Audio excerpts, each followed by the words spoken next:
everyone, and welcome back to another video. If you're new here, my name is Rini and I share DIY home decor projects here on my channel. So if you're interested and you end up enjoying my video, please make sure to subscribe and hit the bell icon to get notified every time I post a new video on my channel. Okay guys, so I'm super excited about today's video because we are going to be playing with air dry clay and we'll be making some food fridge magnets. If you want, you can definitely use polymer clay. I never worked with polymer clay before, so maybe I'll try my hands at it in the near future. So without further ado, let's hop right into the DIYs. To make our fridge magnets, we're using air dry clay. I grabbed a big chunk of it and warmed it up. This will make the clay easier to work with. Then I rolled out the clay into a tortilla shape, and while rolling it, I was also keeping in mind not to make it too thin. I picked some random objects lying around my home, so I used my hairspray lid and cut out a circle. Then I grabbed my clay modeling tool with a pointed tip to draw the outline of a slice of bread. I also took a ruler to make a rectangle. I grabbed the lid again and cut another circle. And then I used the lid of my acrylic paint bottle, which is smaller than the first circle, positioned it towards the center and pressed it into the clay. Then I used a knife to cut out all the shapes.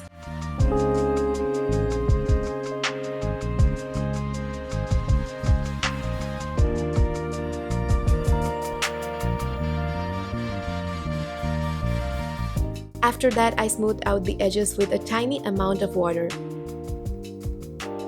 I used the same bottle lid again to press it into the clay, and this formed a nice elevated edge like a plate. To make the handles for the rectangular tray, I rolled out a piece of clay and cut 2 equal pieces. Then I bent them and scratched the ends with a knife. This will make the handles stick to the tray. On this tray, we are going to put a miniature burger and fries. So to make the bun, I molded the clay into a small flat circle, and to shape it further, I pressed it against the center of my palm. I molded 2 similar pieces, and to make the patty, I molded another circular piece of clay and used a pointy tool to add texture to it. For the cheese, I flattened out a small piece of clay and cut out a square.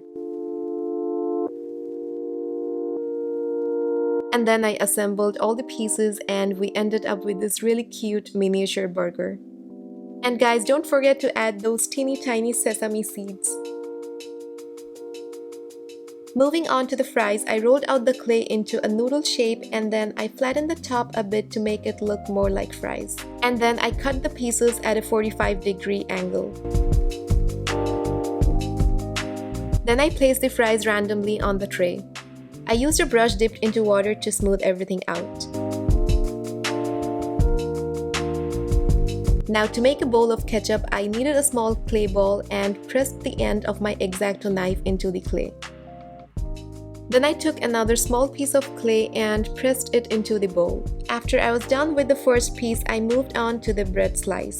I thought of making a poached egg, so I flattened the clay into a small circular shape. It doesn't have to be a perfect circle because we want to go for an organic shape here. And then I scored the surface of the bread and attached the piece on it. For the egg yolk, I took a small rounded piece of clay and attached it in the center of the circle. I also made some avocado slices. You don't necessarily need a modeling tool for this DIY, you can use a knife to get the same result. Then I went ahead and placed the slices on the bread. I also made a strawberry and I used a pair of scissors to make the leaf, and then I placed it on the top of the berry. And then I added some more detailing.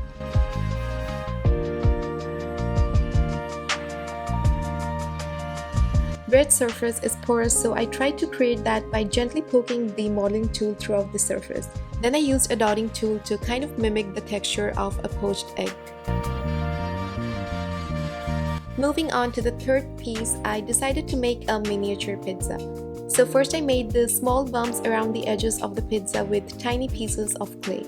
For the cheese, I placed a flat circular piece of clay and I kind of tried to match the diameter of the interior circle. For the toppings, I went for black olives first. I placed about 3 to 4 black olives and tried to distribute them evenly. And then I also made some capsicum pieces, and to finish it off, I made a few corn pieces as well. For the fourth piece, I was thinking of making a plate of donuts. So I kneaded the clay into 4 equal small circles. We also want the circles to be thick as we are making donuts. Using my dotting tool again, I made a piercing through the circle to make it look like a donut. We are going to repeat the process for the other 3 pieces. And then I smoothed them out with a damp brush so everything looks nice and flawless. I also thought of making 2 more magnets, so for the 5th piece I used the same lid to cut out a circle. And for the last piece I used this bottle lid to trace the shape of a smaller circle, and I cut them out with a knife.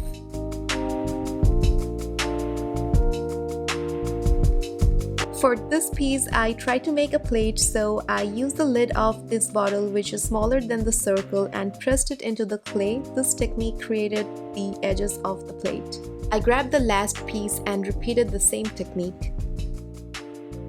You can also use a knife to trim the edges and smooth everything out with water. Then I started to make a little cup, so first I kneaded the clay into a small ball, and taking my dotting tool, I pushed it right into the center and tried to mold it into a cup shape. I tried to maneuver it until I was satisfied with the result. I went ahead and filled in the cup with a small piece of clay and flattened the surface so it looks like a cup of coffee. I also attached a little handle to it. Then I attached the cup while making sure it's placed in the center of the plate. I made some tiny coffee beans and I let them dry individually as we are going to color them before attaching them to the plate. Now for this DIY, we are going to be making a plate of chocolate chip cookies. I molded the clay into 4 small balls and flattened them. I crumpled a piece of aluminum foil and gently tapped it on them to add texture. For further texture, I used a toothbrush and tapped it on the pieces. Using my dotting tool again, I created some space for the chocolate chips to fit in.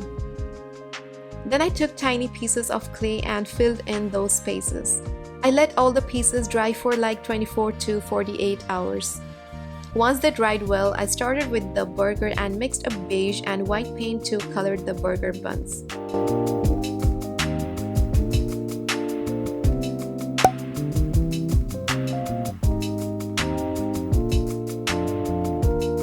While letting it dry, I mixed a tiny amount of red and white to the same paint and colored the bread.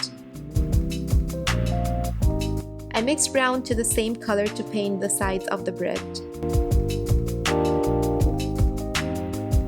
Then I dipped a clean brush into the paint and got rid of the excess paint and gently tapped the brush on the surface to give more dimension. After that, I took another brush dipped in water to blend any streakiness. I went back to burger and mixed some chocolate brown and red to paint the patty. Then I painted the cheese with this chrome yellow acrylic color. To color the sesame seeds, I mixed some white and yellow paint. Also, I painted the tomato ketchup red.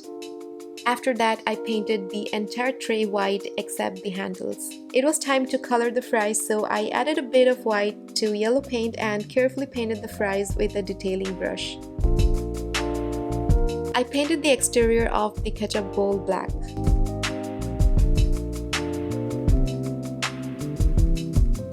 Also, I decided to paint the handles of the tray black. Then I went ahead and super glued the burger and the ketchup bowl to the tray. To make the tray pop a bit more, I painted all the 4 sides black.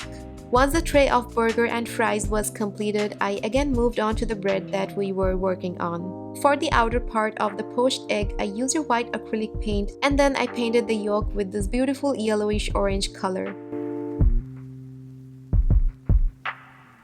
And then I mixed some brown, yellow, and white and outlined the edge of the poached egg.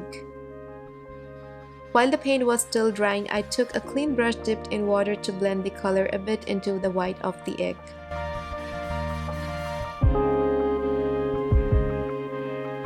Then I painted the strawberry red and made sure the paint reached into all the crevices. For the leaf, I used this dark green paint. I also used the same color to paint the sides of the avocado slices. Then I mixed a bit of white to the paint to add another layer on the edges. To color the avocado slices, I mixed sage green and white with a little bit of yellow. Then I added some more detailing to the slices.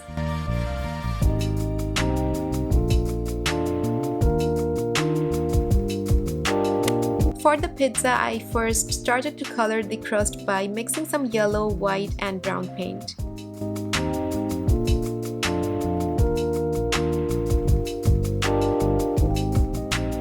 I also painted the little bumps on the crust with a darker color. And then taking the same color, I went over it and sort of blended everything with some water. For coloring the cheese, I just added a bit of yellow to white paint. To add more dimension, I went around the edges with some watered down golden brown paint.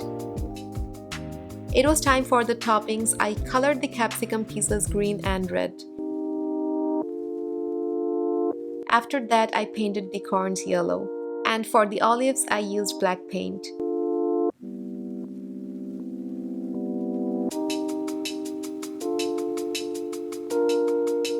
Then I added some random green dots to add more detailing.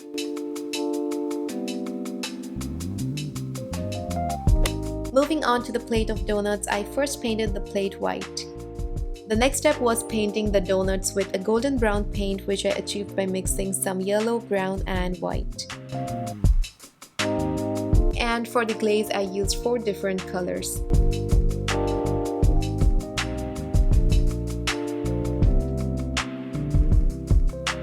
I also added the squiggly lines on 2 of the donuts and sprinkles on the other 2.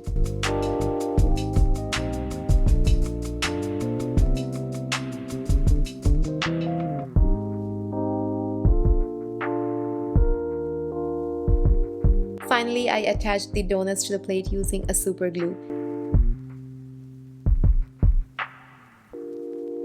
I was so obsessed how cute they were looking, and I also thought of coloring the border of the plate with a rose gold acrylic paint. After that, I moved on to the plate of cookies. First, I colored the plate with a mix of white and beige acrylic paint. And for the cookies, I mixed some beige, chocolate brown, and white. I used a detailing brush to paint the chocolate chips, and I used a chocolate brown acrylic paint.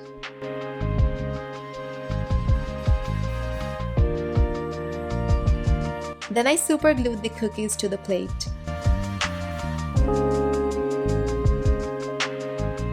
And then I drew a thin outline around the edges of the plate as a final touch.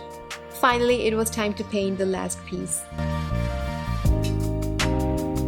First, I painted the cup and the plate with an off-white color. Then I mixed chocolate brown with a tinge of red paint to get this coffee color and painted the interior of the cup. And then I painted the coffee beans separately and glued them onto the plate.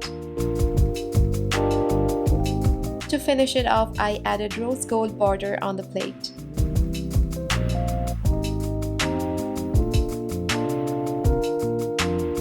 To protect the paint, I coated all of them with a polyurethane varnish.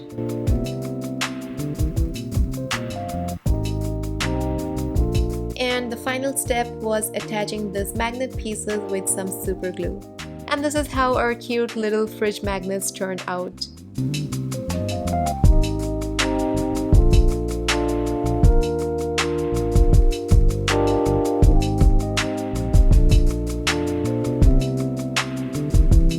So that was all for today, and guys, I'm so thrilled how cute they turned out. It was so hard for me to pick a favorite, so let me know in the comment section below which one was your favorite. Also, let me know what kind of DIY videos you would like to see on my channel in the future. If you liked the video, you can give it a thumbs up, and you can also follow me on Instagram at DustyHues. Thanks for watching. I love you guys so much, and I'll be seeing you next time.